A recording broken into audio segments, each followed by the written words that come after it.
Welcome back, and thank you for joining us to talk about Haiti. Now we are joined by an author. Haiti will not perish, but not only an author, but also a very respected journalist that I truly admire, Michael Deibert. Thank you so much for being here with us straight from Baltimore.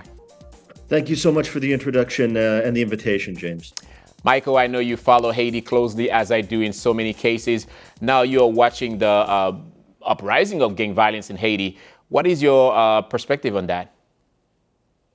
Well, it's really heartbreaking. I mean, I was in Haiti at the end of January and went around Port-au-Prince and was interviewing a lot of people. And, you know, you've gotten a point now where I would say certainly the gangs operate with impunity over the entire metropolitan region of Port-au-Prince, and also including going out to, you know, areas like Pernier and Croix-des-Bouquets and going up the Côte des Acadiens to Montreuil and places like that into the Artibonite. And the area in which you can even kind of, I would say, conduct normal business and life in the capital is a very kind of narrow area of the larger metropolitan region. And even in those areas, you know, you run a risk of getting kidnapped or getting a balle perdue or whatnot. It's really unfortunate because the people are paying a real price, and now they've been living like this for more than a year, I would say. Yeah. Gang violence is not new to Haitians living in Haiti. Before President Jovenel Moïse was assassinated, we had some gangs in different areas of Haiti. But now we have the impression that it's spreading in different corners, and not only in Port-au-Prince, but also the countryside of Haiti. Yeah, and I mean, I have a friend who he lives in a town near Cabaret. And they're getting what they called, I can't remember the name of it exactly. It's called Merica Mamba or something like that. It's this kind of peanut butter confection that's it fights against malnutrition. So usually they would get it from a warehouse in Port-au-Prince, but you can't drive in any safety from Port-au-Prince to this area anymore. So what they do is they get it from a warehouse in Cap.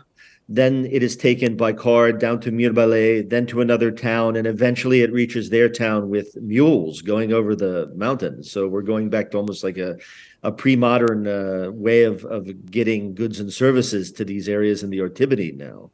And yeah, it's really, I would say, definitely at a greater level in terms of not just the violence of the gangs and the power that they're exerting, but also the complete absence of the state. You know, there is not really any sustained response to what's going on. And that's for a couple different reasons.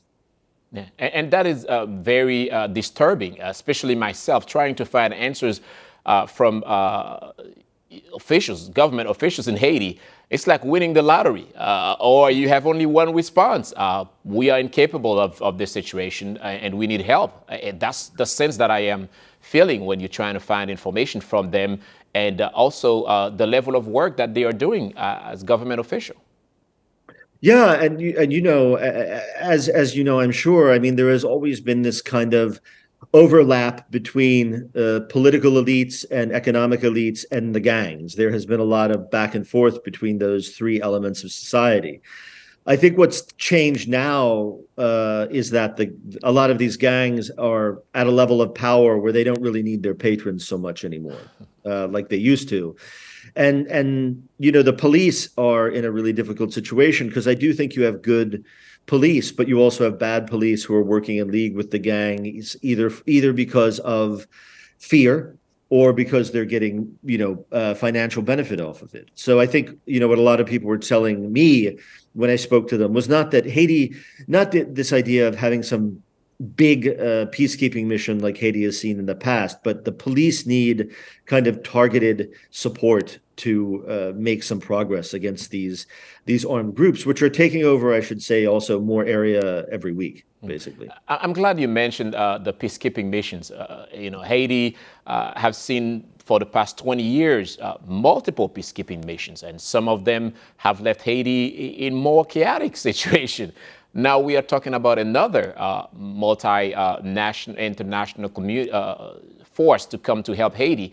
What is your take on having an international task force to help fight gang violence in Haiti? I mean, it seems like the issue has been passed like a hot potato from the United States to Canada, then to Jamaica, then back to Canada. And I think what would might maybe be effective is, as I said, like a very limited kind of lean, agile support of various elements of the police as they recapture territory and capture some of these gang leaders. I don't think a big unwieldy peacekeeping mission with thousands of troops would work at this point. I think the problem is, though, of course, is that you have the political vacuum in Haiti that goes along with it. So now you have no elected officials in the country. Ariel Henry has been running Haiti for now almost 2 years with completely, in my analysis, kind of no legal or constitutional authority to do so. Also, I don't think the Montana group has any legal or constitutional authority either. So you have a lot of these different groups that are pushing to kind of run the country without any legitimate means to do so. Like none of them were elected, none of them were officially in a position that would lend them to be in these roles. So even if you get these security situation a bit more under control, then there's that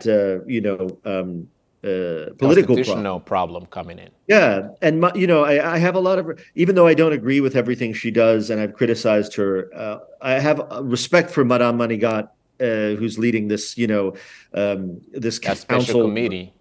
Yeah, but the government, it sounds like, has been treating her with complete kind of disrespect, and the council as well. I mean, they don't really have any power. They don't have a lot of support such as they need. So it's a really, I mean, I would say I first went to Haiti in 1997, and this is the most complicated situation I've seen in that time. Well, Michael, listening to you make me feel that we are going to see worse before it gets better. You have a book, Haiti Will Not Perish.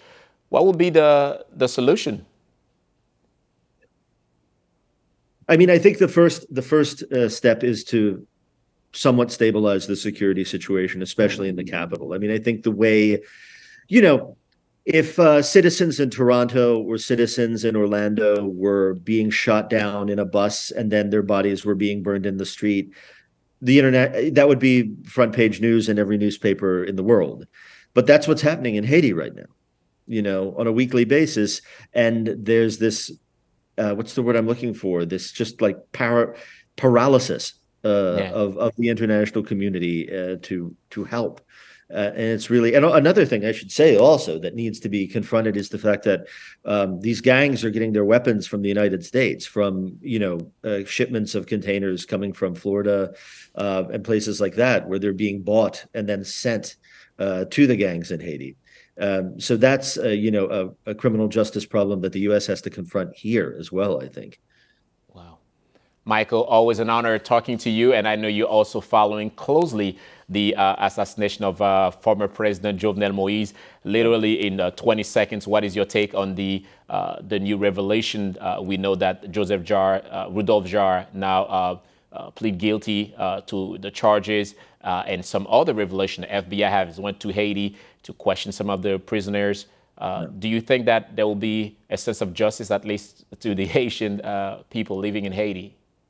I am not hugely optimistic, simply because I think the conspiracy to kill the president was such a multifaceted intermingling of goals that different actors wanted.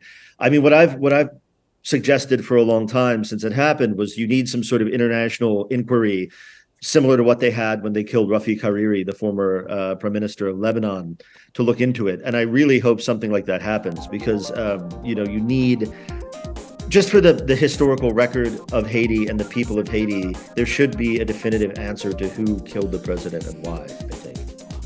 Michael Deibert, author and journalist, thank you so much for being here with us. Bon chance, na wepita. All right, thank you. We'll be right back after the break.